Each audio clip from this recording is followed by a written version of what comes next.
Jennifer Moore, welcome to the Bookaholic podcast. Thank you so much, Deirdre. I'm delighted to be here. Well, I'm so glad to have you here today because this is truly going to be an educational podcast today, and I'm going to take it from my perspective. So I'm going to dive right in. I have a friend whose daughter passed away a few years ago from a fentanyl overdose. Oh, And yes, yes, very tragic. She was a young person. She was, in her early 20s. And whenever my friend was telling me about her daughter, um, her daughter was just depressed. A lot of times, she was trying to figure a lot of things out. Um, she just was always a different child that hmm developed into a different adult and had mental health issues all the whole time. And then young people, as they do, they experience, with different things, sometimes drugs or whatever have you. And a guy she knew knowingly gave her some pills with laced with the fentanyl, and it killed her.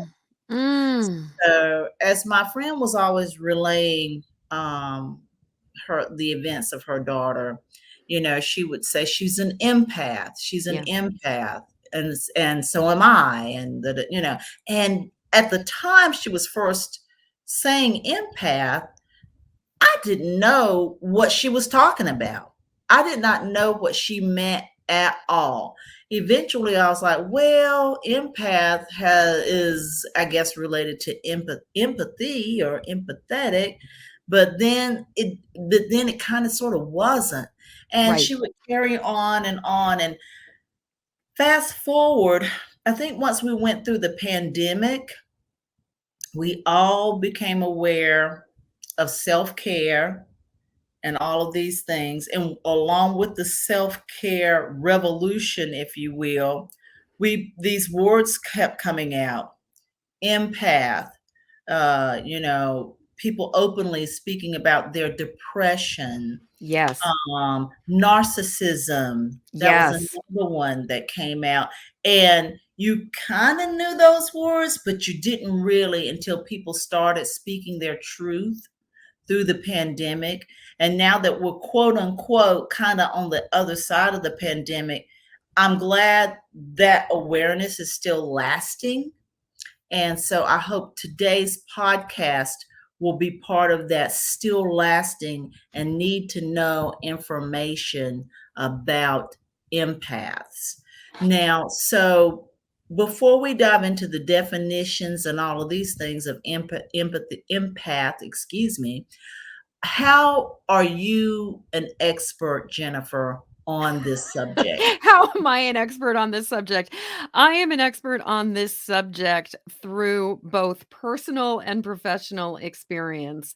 And, as you were saying, it's a word that didn't necessarily have a lot of play until fairly recently. It's sort of become more and more popular. And, interestingly, I love that we're on a book show because the word empath originated out of science fiction. And Oh, yeah, yeah. And oh, so it started back in the 1950s. And I always am like, and there was literally, it was like like one of those anthologies with like a science fiction story called The Empath. And I apologize to the author because I always forget his name.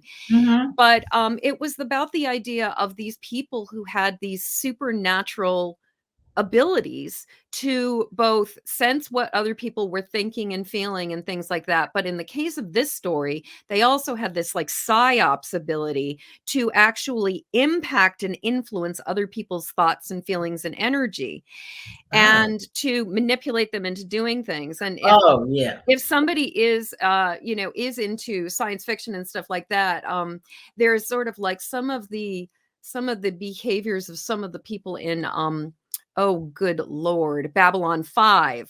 There's Yeah. sort of a similarity to that.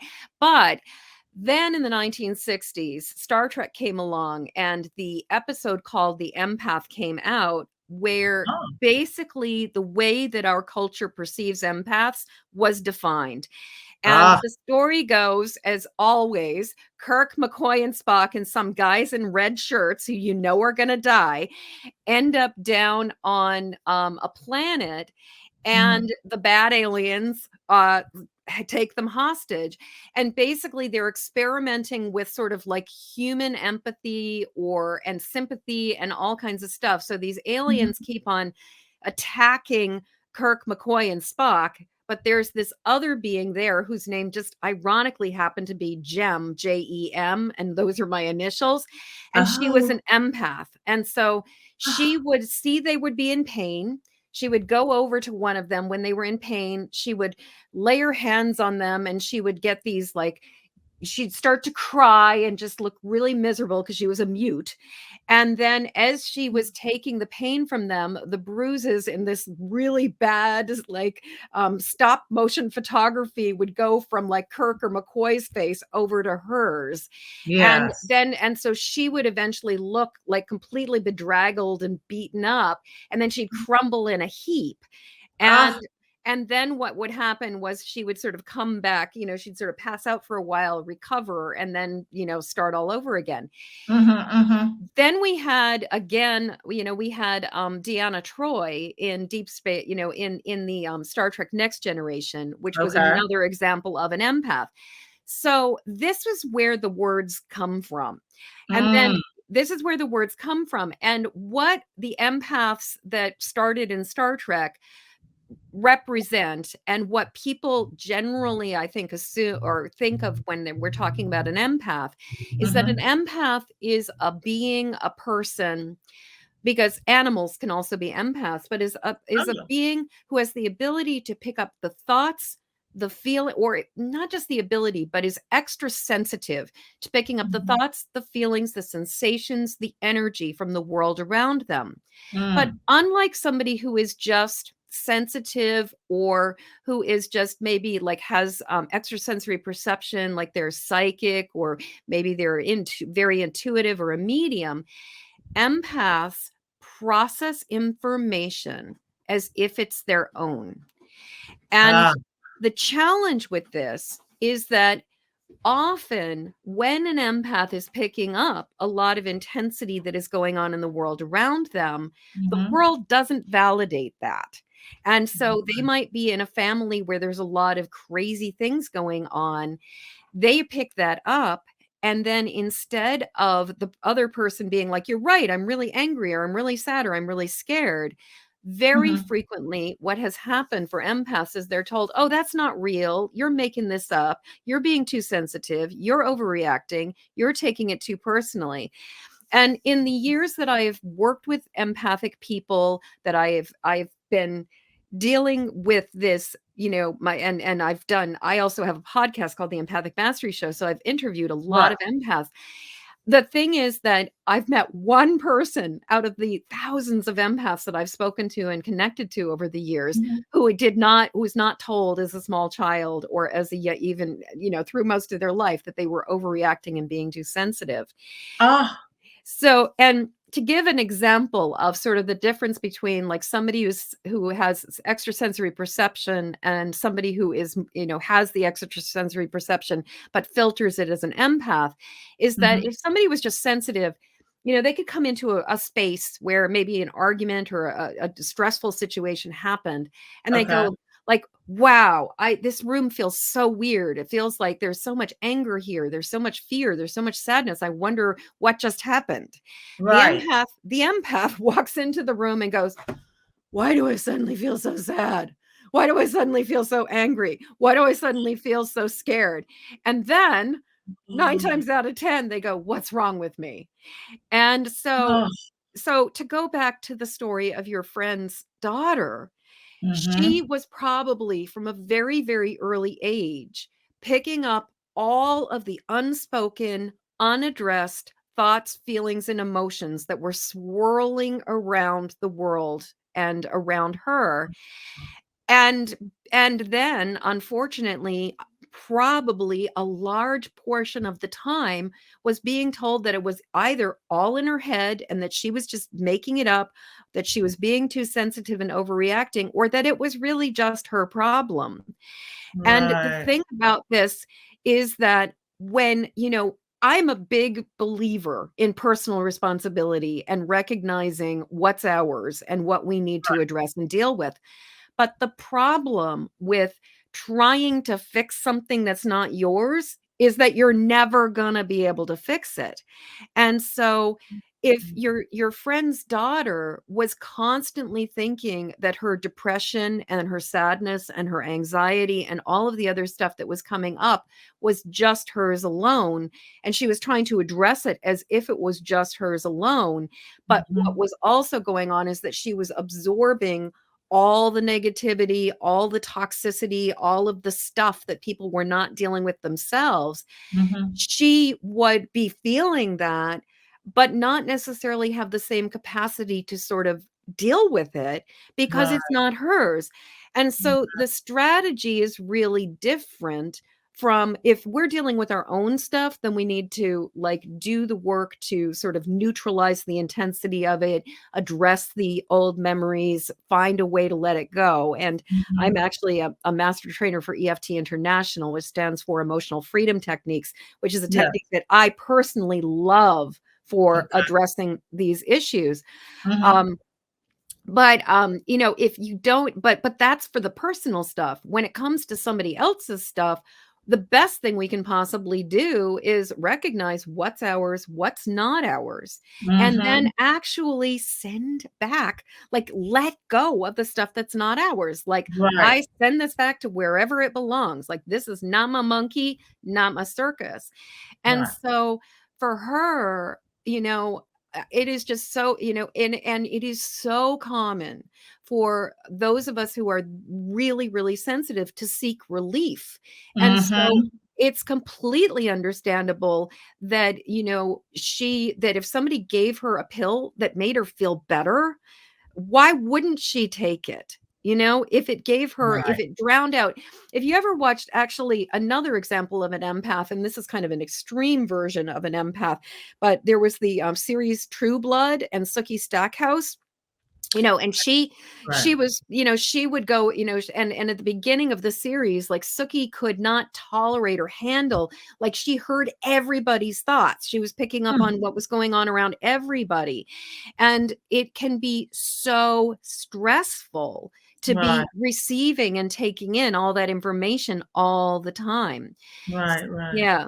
So, hopefully Wow. that gave you I mean, that gave you enough of an answer to a Well, really big thing. Yeah. well, it does bring up other questions as well. So let me go to this one. As we all know, when people have children, you don't get any kind of manual when No. they're born. And so how can you advise a parent or parents on recognizing an empathic child early on so that they can be steered, not steered, but not be told this is all in your head and you're just, they're basically they're being gaslit Right, right, right. from an early age, which is a problem in and of itself. So, how can you? What are the signs that of a young child, let's say, that parents should look out for to say, okay, this child is empathic. So, what I would say is in terms of the signs, I mean, as a parent, you're gonna know if you have a sensitive child. Like, you're gonna Hmm. recognize that your kid is more sensitive to their environment. But like things like everybody in the room is watching a program on TV and the kid sees somebody experiencing a difficult thing and they're the one person who's upset about that. But I will say that it is very common for empaths to be raised, or like it's not uncommon for it to go from generation to generation. And Oh, so it's very likely that that a parent who has an empathic child has a certain levels of being empathic themselves. And ah, so So what I would say is, first and foremost, as a parent, we need to, and I am personally a godparent, not an actual parent. So when I say we, it's a broad we. But Mhm. as as parents, as caretakers of children, as people Mhm. in general, we need to do our own work on our own emotional intelligence in Yes. order to not gaslight our children and the other people in our life. If Yeah. we've not received the support for being authentic in our own feelings and we were taught to suppress those feelings, it's going to be much more likely that we're going to be alarmed and concerned when our kid is having a meltdown than Right. if we have the ability to hold the space for that meltdown. Right. So, so I would say that in terms of being a parent, like looking, sort of looking at your own side of the street first and looking Mhm. at your own relationship with, how do you feel about being sensitive? How do you feel about when you're sensing things that are going on? But Right. in terms of kids, I would say, like, some of the signs that I've witnessed, and I have a number of friends who have empathic children, is that they are the kids who often like befriend or understand the underdog. They'll like give away all of their things to other Yeah. children. Yeah. They give their candy away. They will they cry at movies and stories. They ask very insightful questions. Right. And they often, another thing is that very frequently, um, empath children will also, parents will call them old souls, or people will say, oh, they're such an old soul. They're so wise. They Oh. understand people so well. And then as they start getting older, they also may, and well, actually, I'm not, I take that back. From the get go, they may also be very, like, they might have meltdowns very easily in store, Mhm. especially as like littles. I had one of my friends, who I've known him since before he was even, since before he was born. I've known him since the moment he was conceived. Right. Um, my little friend, when he was a baby, because now he's like about 6.5, 7 years old, but when he was a Mhm. baby, he would just have such a hard time being in public spaces, such a hard time being in grocery stores. And Oh. so, like, it didn't take long. Like, you could almost like, you'd have to time your errand running by when he Right. was going to have a meltdown, Right. because the energy was just too much. Oh. So a lot of times, empathic children will also be very sensitive to sound, very sensitive to fragrances, sometimes sensitive Mm. to light. Mm. And just, there's a tendency towards sensitivity. The other thing is that there's often, I've seen a lot of empathic kids often will have stomach issues, digestive Mm. issues, that a lot of times kids will sort of process the emotional intensity through their physical body. Oh. So a lot of kids will end up with like either food allergies or digestive distress, digestive issues. Now, the thing is that the lines between, in my experience, and in this is mostly anecdotal, because there is not scientific research about this at this point, because empath is a science fiction term. It's not a clinical term. Right. Okay. And so the closest thing we've got in sort of the clinical world is Elaine Aron's term, highly sensitive person. But I Mhm. actually think that HSPs are not necessarily always empaths, because HSP can see a person who's experiencing an intense emotion and imagine what that person is going through. Right. Empaths will often be picking up on things that are nowhere near them. So, like, for Mm. example, prior to the earthquakes that just happened in Syria and Turkey, as of the Right. time of this recording, Right. I was talking to so many of my clients and hearing from people that they were like, "What is wrong? What is going on? I feel strange. I feel so weird. I feel Oh so my gosh. anxious. I feel so worried. I feel so concerned. I feel so much grief." And Right. then about, anywhere between a month to a week later, boom, this big event happens. Oh my goodness. And the thing is that where a psychic or an intuitive who has the ability to discern, oh, this information is coming from the outside world, they might be getting premonitions or sensing that something is coming, but they know it's not about them. Mhm. Empaths will process it as if it's our own. Now, the thing is, many people with empathic abilities or who are empaths also have an incredible ability, have a lot of psychic and intuitive abilities. They're Mm. not mutually exclusive. But when the empathic distress is dialed up, it's almost impossible to discern what's mine, what's not mine until we Right. start learning how to navigate through that. So I know I talked about more than just kids, but sort of, Yes. it all kind of expands into that. Yes, Yeah. most definitely, most definitely. And you Yeah. know what? You're giving me wonderful information, the audience wonderful information because I didn't even realize it was going to float over or could possibly float over to extrasensory, Yes. Yes.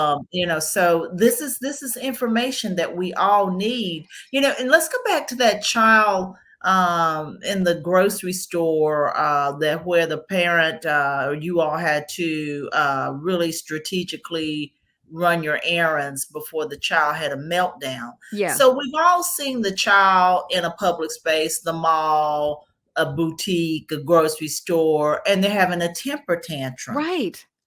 And they're kicking and screaming. And I'm going to tell you, at least 30 years ago or so or more, people would look at a child doing that and sneer their nose up and say something to the effect, when that child goes home, I would spank them good. I'd whip them good. I da da da.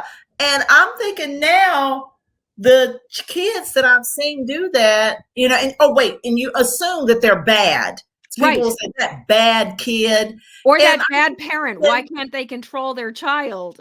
yeah, Obviously, they've never had a toddler in the grocery store.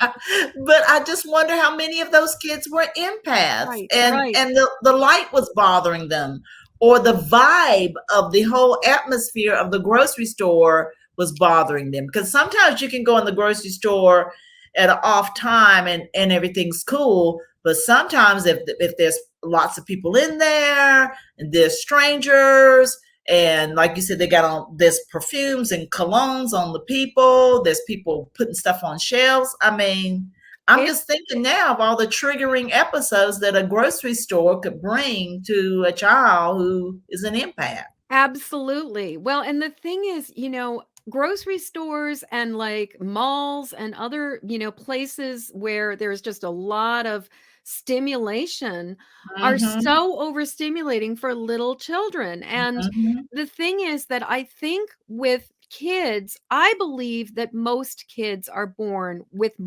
a level of empathic sensitivity. What I Okay. think happens for some kids is that they learn to sort of push it down, like they kinda learn to suck it up and get over it or find a way through it, like they kinda develop a tougher skin, Mhm, and whereas some people, like me, like your friend and her daughter, mhm. we never developed that tough skin, so we remain that toddler, like we never kind of get past it. But what's so sad to me about like these kids is that so often, I mean, the parents are just trying to go along to get along. Like it's like I've Yeah, got a deal, I've got to yeah, go to the grocery store, yeah. I can't be dealing with this child's temper tantrum right now. And the thing is, the kid really, I mean, in an ideal world where it takes a village to raise a child, somebody else would be watching that kid at home while Right, the adult is out in the grocery store dealing, and right, they wouldn't have to be exposing their kid to so much stimulation at such a young right, age. right. Because, so I think there's a fine line between, are they necessarily a life, I mean, I guess what I would say is I think most children are empaths as very small children. Many Mhm. people socialize out of it. Many people kind of find their way past it because Right. they have a bit more resilience, because they're energy fields, for to talk real woo here, develop Right. more like become more resilient and more robust, and so they're not absorbing and taking on all of the thoughts, feelings, and energy. Like, they're not as porous, whereas some of us, just for whatever reason, some people believe it's trauma related. I personally believe it's more than trauma, because Mhm. my theory is, if trauma caused empaths, then every single human being on the planet would be an empath.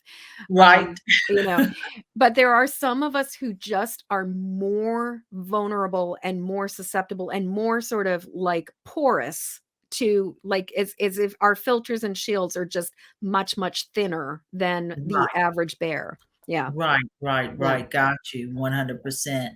Now, let's talk about you that when you were 9 years old, you had your first prophetic dream? I did, and the thing that's so interesting is, as it fascinatingly, I didn't even realize this until, not even when I'd written the book Empathic Mastery, but I didn't even realize this until I've been doing a lot of podcast interviews that I Mm. put a piece together. So when I was 9 years old, I had this horrible nightmare that my Oh, mother had died, and interestingly, today is my mother's birthday. Just oh, who God bless her soul, she's still here with us. oh, And, yeah.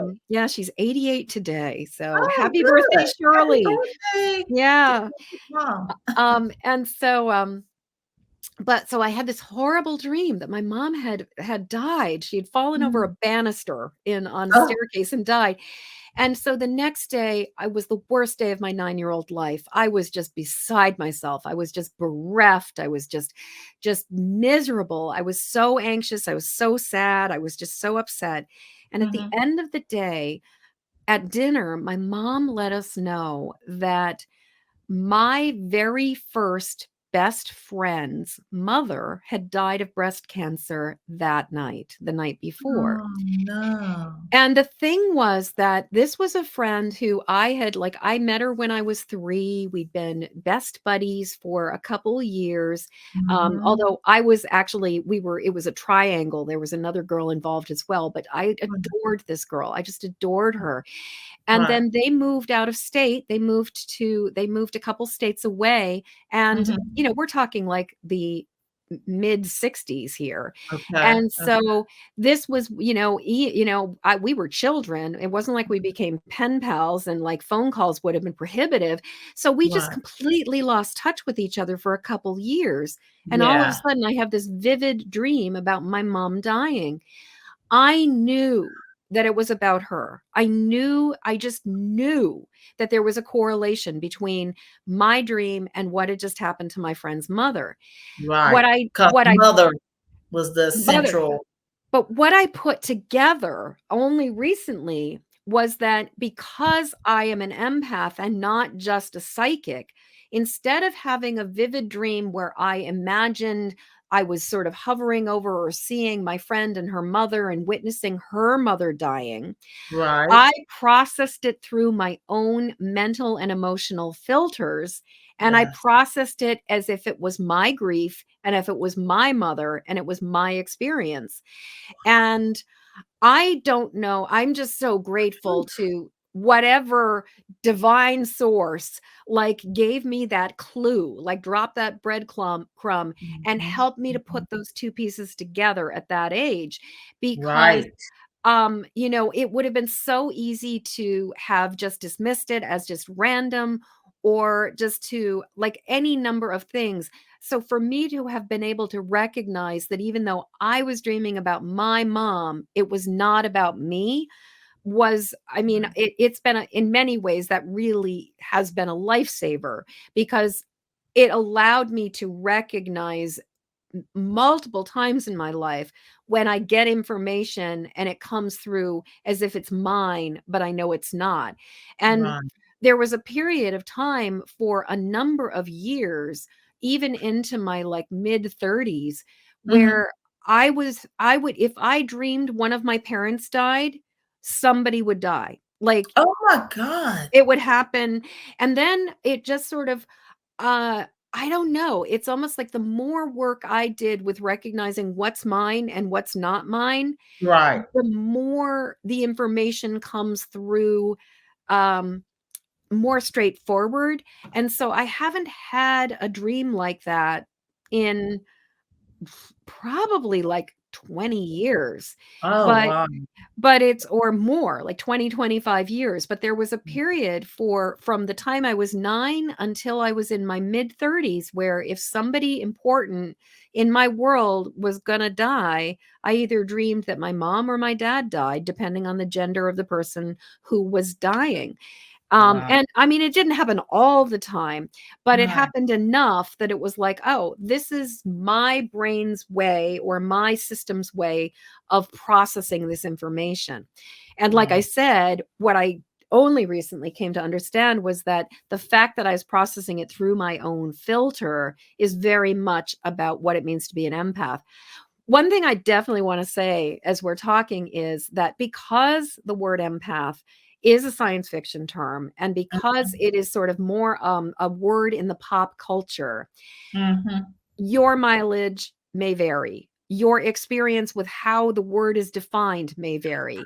Right, What I right, am sharing is my experience, my perspective, my right. understanding from many decades of doing this work personally and also talking with a lot of highly sensitive people and doing a fair bit of reading and research and stuff.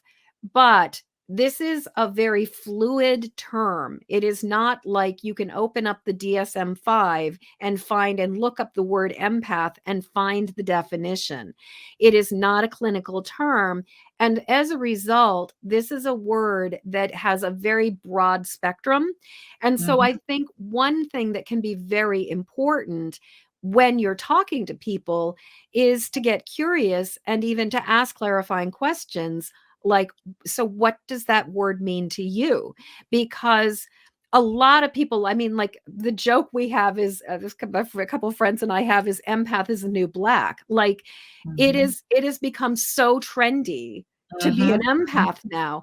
And there Mhm. are a lot of people, it's also become, I think, for some people, an excuse, like kind of like, well, I can't help it because I'm an empath. I can't go do this thing because I'm an empath. I can't Mhm. help it that I'm feeling this way because I'm an empath. And it's like, Mhm. well, yes, Mhm.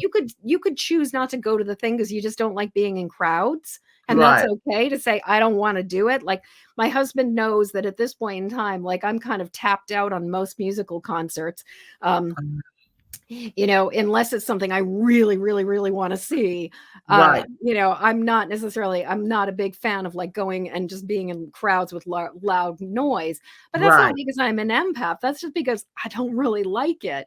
And Right. so, just owning what we like and don't like instead of Right. using empath, but also definitely like when if we are not able to process our emotions or not able to handle it, if like being an empath is making our life completely unmanageable, then it does come back to that whole thing of we need to deal, like we need to take Right. responsibility for our stuff. Yeah. Yeah, yeah. Yeah. I have noticed that a lot of people will say in this day and time, I have mental health issues, but they're using that as an As excuse. an excuse. Yeah. Kind of like, the old sort of, the alcoholic at the bar who's like drunk and like, I'm just an alcoholic. And I'm like, having spent a lot of time in the worlds of personal responsibility and personal recovery, I cringe when I hear somebody say, I'm Yeah. just an alcoholic, because Right. I'm kind of like, well, if you know you're one, then do something And about it, then people. But and and in a way it's like whether it's like I'm just an alcoholic or I'm just an empath, it's like if you know this is what you are, then you need to do something about it. Yeah. Exactly, exactly. Well, tell us the 3 ways that being an empath is your superpower.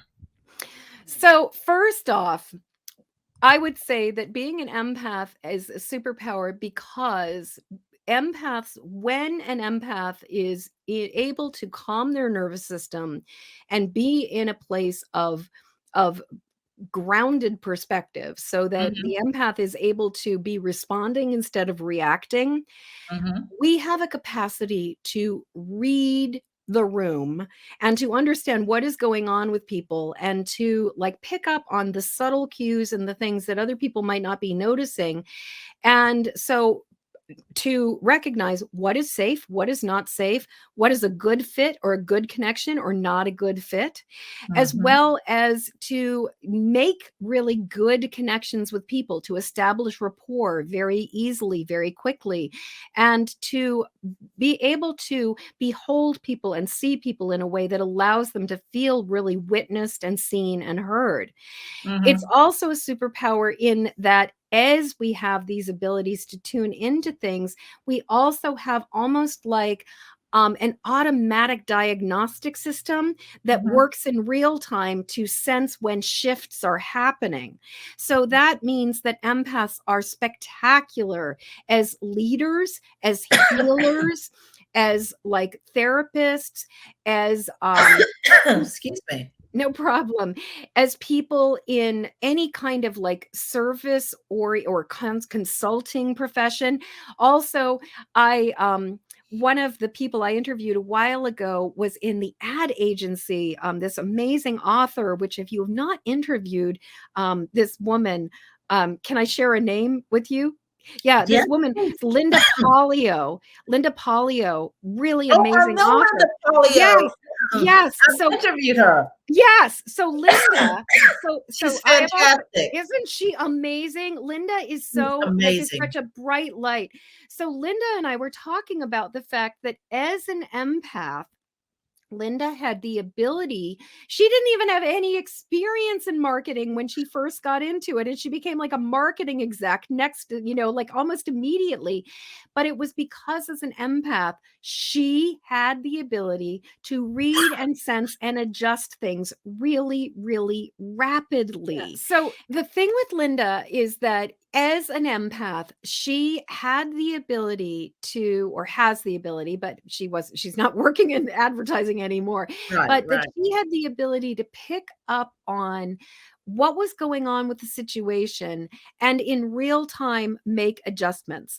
And right, so the thing about empaths is sort of in terms of the sort of the second superpower, or part of our, the three reasons why being an empath can be a superpower, is right. that Mhm. we sense the issue, we sense the problem, but we also sense the solution and the relief, and we can feel it happening in real time. So I can speak for myself as an energy healer and as a teacher and a mentor. When I'm working with my students or with my clients, I can feel their distress when we start. If they're in a Yeah, state of distress, I can feel how anxious or uncomfortable they are feeling.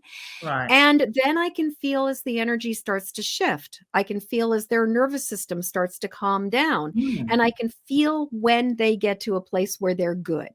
And so that gives me an ability to adjust and adapt very, very quickly. So, like, if I'm working with somebody and, if somebody's like a massage therapist or is, I mean, just there is any number of things that an empath can be doing where if you're not getting results, you can adjust and make micro adjustments very quickly in order to bring about results. So that's one of the things about empaths that actually makes us fantastic at Right. doing work that of work of any kind of service or work that involves getting feedback and Right. information. We Right. are magnificently good at Yes. when we can be in a place of responding instead of reacting. If Yes. we are a hot mess empath picking up all the thoughts, feelings, energy, and sensations from the world around us, then we don't know what end is up. We can't tell the forest from the trees. But once we are at a place where we are able to use this ability, it becomes a superpower. And then Right. the third way that it is a superpower is that the thing about an empath is that we are a two-way radio. We are not only absorbing information, picking it up, and receiving things as they come to us, we are also broadcasting we also send things out. And so the thing is, when an empath is not dealing, and an empath is sort of in that state of just overwhelmed by all of the distress and anguish in the world around them, then unfortunately, what we do is we amplify that distress. Right. And we add to the signal. But what we also can do as we learn to calm down our own nervous system, as we learn to move from connecting to the field of, or sort of the vibration, the level, the dimension of Right. distress and pain and worry and fear that is on this planet, that's kind of epidemic on the planet right now, Right. and Right. instead move into like the universal heart of love, like moving into the sacred heart of love, moving into that divine connection, moving into the timeless connection to all of our ancestors, to all our relations, to all living things. Right. All of a sudden we become beacons for calm, love, and healing. And we have this amazing ability to broadcast and anchor love in this world. And Right. so our superpower is that we can be part of the solution. We can help to turn the ship around. We can help to avoid the skids and to steer Right. away from the problems, but we can also help to raise the vibration out of this contentious, divisive, it's his fault, it's her fault, Right. like just all of the anger and rage and Right. craziness that's going on in the world. Because I Yes. don't know about you, but when I look at the world, it seems to me that like at least 80% of the problems are completely man-made. Like Yes. everything is our stuff. Yes. And from my perspective, it's like if we could all just learn to take a chill pill, but Right. also maintain and establish boundaries, the Right. world would be a really, really different place. Yes. And by calming down our nervous system, by accessing sort of that divine light within us and the love within us, the peace within us, however you want to Mhm. define it. But by Mhm. doing that, the more of us who do this on the planet, the more we sort of elevate the vibration and everybody benefits from it. Right. If you've ever been around like an animal or a baby or a little kid and somebody's agitated, the animal or the kid is going to be agitated. Yes. But if you are in the presence of like there are those people that, they joke about, "Oh, she's a baby whisperer," Yeah. like the people who like they just pick up the baby and the baby just like. Right. And that's because as human beings, our nervous systems are sensitive to other nervous systems and Ah, we co-regulate with each other. But we don't just co-regulate necessarily like within a certain vicinity. We have the ability, depending on our level of sensitivity, to co-regulate at a much broader scale than I think we're realizing. And so one of our superpowers as an empath is the ability to broadcast peace, love, and healing and gratitude and appreciation and all of the good feelings, to broadcast that into the world, to amplify it, and to help other people to achieve that state as well. So that an empath, one of the greatest gifts an empath has is to create a resonance of love and grace in the world. right. Yeah. Wow. Isn't that Wow. cool? It is. I love that. I absolutely love that. Well, Jennifer, the reason why you joined us today is definitely we want to make sure people are aware of your books. And that's one way that you can help people. You are the multi award winning Amazon bestseller. Excuse me, of your book. And you go ahead and tell us the name of your book. Yes. So my book is Empathic Mastery. It's a 5-step system to go from emotional hot mess to thriving success. And yes, I was the emotional hot mess.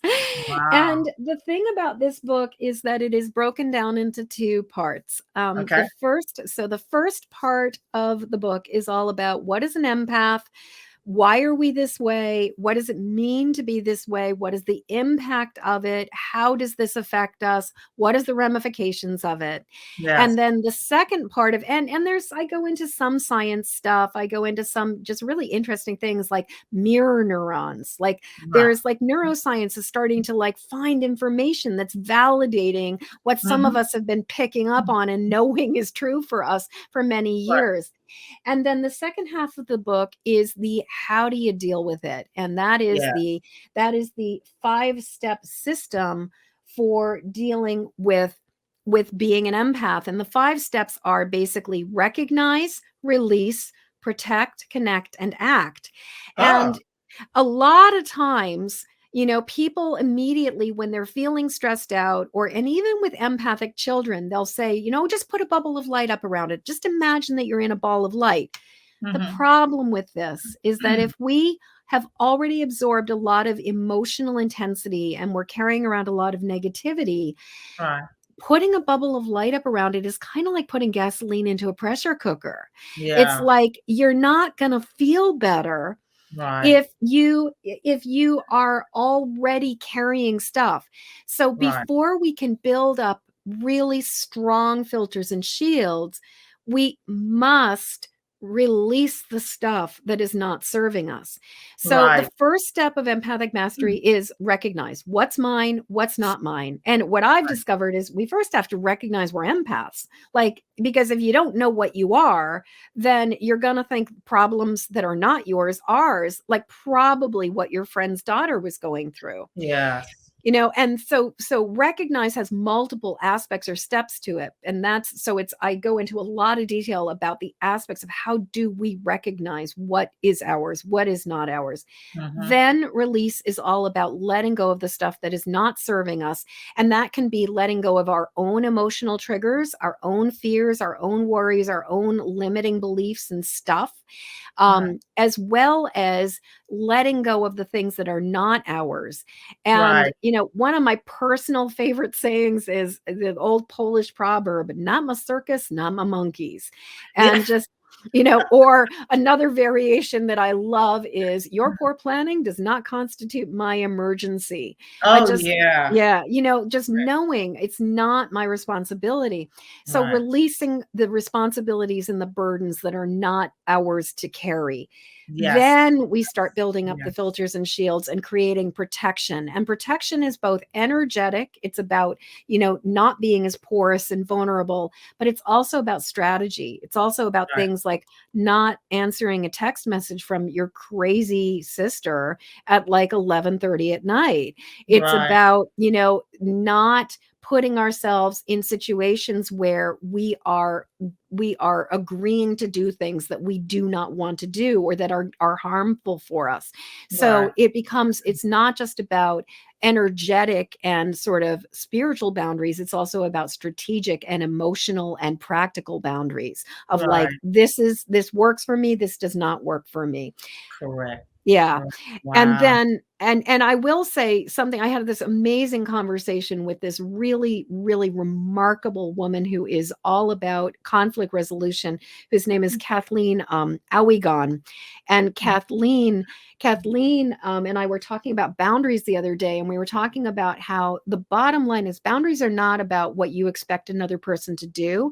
Boundaries are about what you will do when Okay. somebody behaves in a certain way.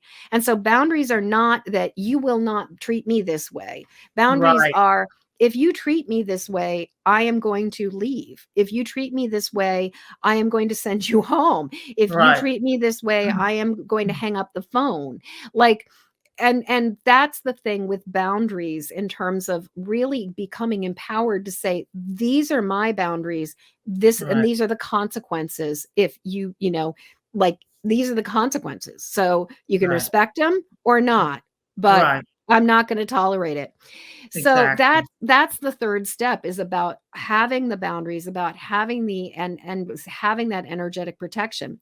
Connect is because the universe abhors a vacuum. And so if we release all the stuff that isn't serving us, but we're just kind of wandering around empty, we're Mhm. gonna probably absorb negativity again. Like, we're gonna go back and get some energy back in. So Yes. instead of, being in that frequency of misery that there is so much of in the world, and it's really easy to find and Yeah. absorb, Yeah. what we need to do is like elevate up our vibration to the frequency of love and grace. And for me, I'm somebody who believes in a higher power and has a Yeah. very intimate relationship with the divine and with, Yes. God as I understand God. Yes. um, and so for me, connect is about connecting with that mother, father, God, that divine source, and really being in alignment with a power greater than myself. Right. But I believe that God is as individual as we are. And Yes. so what your experience of your higher power is and my experience may be completely different. So I'm not going to Right. tell you what to call your higher power. I'm not going to Right. tell you who to worship or how to worship. All Right. I can say is this has worked for me. You might try Right. it. But Right. connect is about, like, instead of being connected to the field of misery that we can all so easily tap into. And I will just say that if somebody does have a lot of history of being in dangerous situations or traumatic situations, we will ping the sort of field of distress to find out what's going on in it to keep ourselves safe. And Right. so, but what we want to be doing is not necessarily connecting to that field of distress, but instead connecting to that divine source, that power greater Yes. than ourselves, because Yes. then we are responding instead of reacting. We are in this Yes. place where we can do miraculous, amazing things. And then Right. from that the final step is act, which has to do with words without works is dead. Right. That if we do not take action from all of these things, we're going to be in this sort of cycle, but we're going to just keep spinning our wheels. And so Yes. act is about living impeccably as a responsible empath. It's about understanding that just because we can doesn't mean we should. Because Right. a lot of people with empathic and psychic abilities will probe, will go and sort of not mind their own business. And the thing Right. is, when you can't help it, you can't help it. But once Right. you get to a certain point, you can help it and you'd get to make a different choice. Mhm. There's an old, like, talking about the alcoholic idea of, like, the drunk at the Right. bars, or I can't help it, I'm an alcoholic. It's like, Right. well, if you know you are, then you can start helping it. It's like Right. there is that point where it's like once you have the knowledge, you get to make a different choice. And Yes. act is about the choices that we make with the knowledge. It's about living with integrity, living impeccably, making the decision to really be responsible for our own triggers and not responsible for everybody else's. Right. So recognize, release, protect, connect, and act. And the thing Wow. is, you can work with these steps individually over a long period of time and really integrate them. But also, after a certain point, these steps become a system where you can use them and, like, work through very, very quickly. So it's like, Right. is this mine? No, it isn't. Okay, I'm going to, so I release that which is not mine. I Right. set up, I reinforce my filters and shields. I set my boundary. No, I'm not going to Yeah. respond to that thing. Right. I connect with my higher power and really breathe in love. And then I ask myself, what is the most loving, compassionate, um, gracious way to respond to this situation, and I Right. act from that. So Yes. it goes from, a long sort of learned process to a very, very, like, this is how I live my life. I'm constantly recognizing, releasing, protecting, connecting, and acting.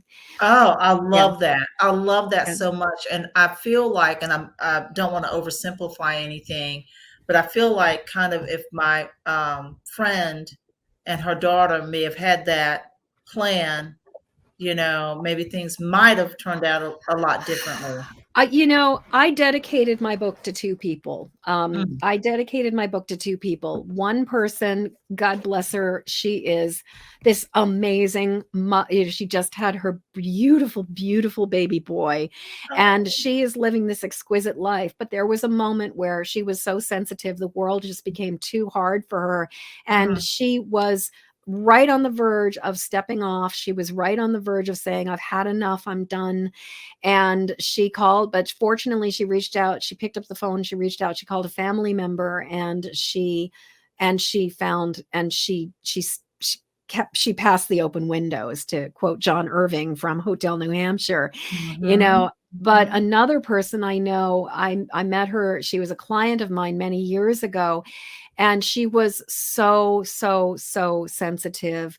Mm. um at the time, I was working as a tattooer, so I wasn't necessarily Ah. able to give her skills, but I tattooed this I tattooed basically these words about just basically like this, acknowledge the sensitive heart, and just acknowledging her Mhm. sensitivity. Mhm. Sadly for her, um the pain became too great, and Mhm. she did not keep passing the open windows. She made the Right. decision to step away. And so I Mhm. really, I wrote Empathic Mastery for I don't know if you can hear my throat just like choked up, because this is just, Yeah. it's so sad to me. But Yes. I wrote this book for me, for my struggling like 19, 20-year-old self who just had no clue what was going on. I wrote this book Yes. for the women who I know who have struggled and have not made it. I wrote this book for the women who have struggled and have made it. And I also wrote this book for my future self. Like my fantasy is that if reincarnation is real, which I believe it is, that I will Mhm. find this book much earlier in my life, so that I don't have Mhm. to spend the first like 30 years of my life struggling, because it is, and because some of us don't make it. Some of us, somebody Right. gives us a pill with fentanyl in it, and Right. Right. and we step out, which Right. just, it so I my hope is that this book will reach as many of the highly sensitive empathic people, that this book will speak to, because I Yes. know, Yes. it's my flavor, it's my voice, I have a very distinctive personality, and so some people will probably find this book to really ring true for them. Some people may be like, "Meh, not for me." You know, Yes. I also, another book that I just released, right for the new year, is Ooh. actually a companion. It can stand alone, but it's also a companion diary, which is basically Mm. the Empathic Mastery diary. And Oh, it's wow. a guided journal to live as the intuitive badass you're meant to be. And Oh, wow. basically, it's all about like, it's a workbook, so that people Yes. can like write notes for themselves and Yes. take inventory of how they're feeling about things. Oh And my then gosh. and then every single week, we have anchoring the intentions for the week. What do you need to recognize? What do you want to release? What do you want to connect? What do to protect, to Right. connect, to act? And then every single week, we take inventory of ourselves, or review our day at the end of the day with Mhm. review your day. What's your takeaway? What are you integrating, and what are you inviting? So every single day, I'm like, my takeaway from today was this. I'm integrating this. I am inviting this. And so, Wow. yeah, this is the hardcover version, which is actually in color. And Yes. and instead of it being for set up on a calendar year, it is set up on a lunar year, so people could start Oh. it at any point in time with a new moon. There's Oh, affirmations in every single one of these. I And like that. yeah, I am so proud of this book. I really had a blast making it. And then I Yeah. even put in some handy dandy illustrations, so Okay. that there's some fun stuff there. So yeah, so that's one of my most recent projects. And then actually, I've got 2 multi-author books that are gonna be coming out in a couple months. So I've been all about the writing lately. Yes, Yeah, you have been quite busy, and, I have this is been. just Yeah. fantastic, fantastic information. This is one.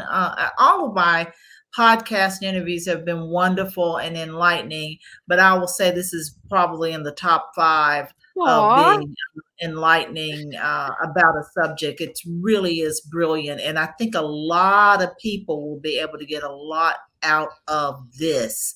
And so, with that said, we're going to have all of your social media handles and contact information in the podcast show notes, as well as in the video description box of the YouTube channel. I want people to go to your website, which is called the empathicmastery.com, which says it all. And from there, they can read about you, join your Facebook book group, read your blog, take an empath quiz, work with you. It's all types of wonderful It's all resources there. right Yeah, there. yeah, yeah, Yes, yes. yeah.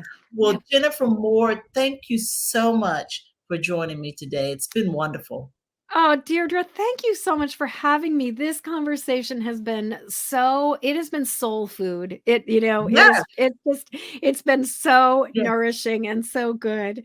yes, And yes. so, Well, so good. Thank you so like much for like I having me. said, if you come to the Charlotte area, Shrimp, you and me, girl, shrimp that's and grits. exactly.